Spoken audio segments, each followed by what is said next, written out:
저희는 사실 학교 다닐 때는 모발 이식을 배우지 않아요. 그럼 미용 수술 같은 건 학교에서 가르쳐 주지 않거든요.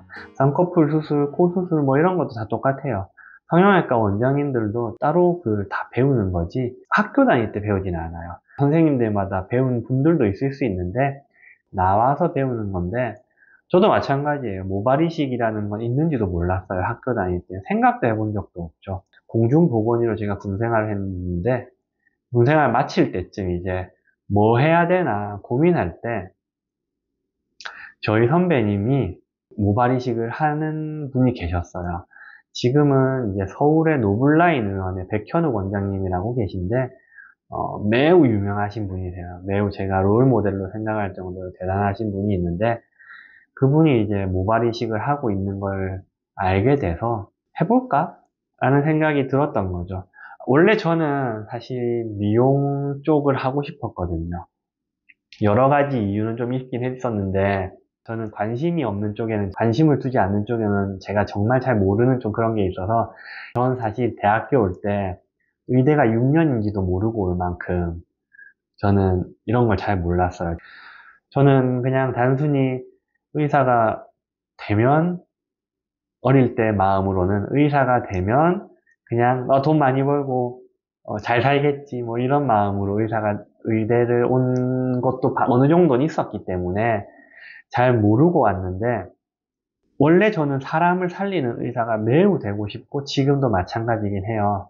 그런 걸 더 꿈꾸는 스타일이기 때문에 사람 살리고 이런 거에 훨씬 뿌듯함이 있을 것 같고, 그런 사람을 살리는 의사, 이국종 교수님 같은 그런 분이 저는 되고 싶다는 꿈을 원래 꿨었어요. 의대를 다닐 때는. 그랬는데 그 꿈을 접게 됐다기보다는 바꾸게 된 이유가 이제 하다 보니 저는 현실적인 부분에 걸리게 된 거죠. 결론은 이제 미용을 해야겠다 했는데, 피부과는 사실 개원하는데 비용이 많이 드는 부분이 있어요. 레이저라든지 이런 기계 장비가 고가의 장비를 많이 갖춰야 되기 때문에 제가 그런 부분에 있어서는 자신이 없었어요. 제가 뭐 엄청 부유한 사람도 아니었고, 성형외과는 제가 사실 안 했던 이유는 그 당시는, 지금 매우 후회하는 것도 있는데 성형외과 쪽으로 내가 한번 해보고 싶다라는 생각을 지금은 많이 하지만, 그 당시는 무슨 생각이었냐면, 제가 계속 여성분, 남성분이든 이렇게 얼굴만 이렇게 수술을 하다 보면 사람 얼굴을 그냥 보는데 그냥 견적을 내고 있을까봐, 저는 그게 너무 싫었어요. 제가 그렇게 될까봐. 물론 지금 와서는 그게 좀 잘못된 생각이었던 것 같아요. 지금도 저도 피부 쪽도 하고 하지만, 미용 쪽도 하지만 실제 그렇게 되는 것 같지는 않거든요. 물론 직업병이 어느 정도 있기 때문에, 저 지금 사람들 보면 머리만 보거든요. 머리 많이 봐요.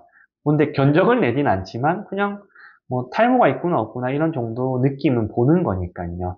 그래서 앞에 말했던 이런 부분도 있지만 성적이 좋아야 됐거든요, 대학교 때. 피부과 성형외과는 인기가 많으니까요. 그래서 저는 성적이 별로 좋지 않은 학생이었기 때문에 사실 그게 또 크게 작용하지 않았을까 싶으면서, 그러던 와중에 이제 미용은 해야겠다 생각은 했었어요. 아까 말씀드렸던 저희 선배님이 모발 이식을 하고 있다 해서 봤는데, 나름 제 적성이랑 너무 맞는 것 같은 거죠. 동적인 삶을 좋아하고 원하고 이런 것도 있지만, 막상 제가 잘하는 건 가만히 앉아서 집중하고 이런 거엔 또 자신 있게 잘하기 때문에, 모발 이식이라는 것 자체가 못할 이유가 없겠다, 내가 하면 잘하겠다라는 생각을 가졌었기 때문에, 그래서 모발 이식을 선택을 했는데 잘 돼왔죠, 지금까지. 제가 한 10년 넘게 했는데 적성이라는 거에는 맞는 것 같은데 하고 싶진 않아요. 왜냐면 저 스트레스를 너무 많이 받아요. 이 모발 이식이라는 수술은 오늘 하면 결과가 1년 뒤에 나와요. 머리카락이 중간에 올라오지만, 반년 이상 지나면 올라오기 시작하지만, 이 완성이 딱 다 됐습니다 하고 환자분에게 결과를 딱 판단하는 시기는 1년이 지나서 판단을 해요. 그럼 1년 전까지는 저는 그 환자분의 결과를 알 수가 없어요. 중간 결과를 보러 올 때마다 머리가 좀 일찍 올라오는 분들은 매우 안심이 돼요. 근데 머리가 좀 늦게 더디게 올라오는 분들은, 그 환자분들이 불안함을 저한테 표출하니까 저도 걱정이 너무 많이 돼요. 이게 저한테 엄청난 스트레스예요. 11년을 했는데 제가 아직 수술을 솔직히 매우 잘한다, 이런 생각은 안 들거든요. 물론 제가 수술한 결과들을 환자분들께도 보여드릴 만큼 떳떳한 부분은 있지만 모두에게 똑같이 잘해준다고 모두가 똑같은 결과가 나오지 않는 게 이 수술이라서요.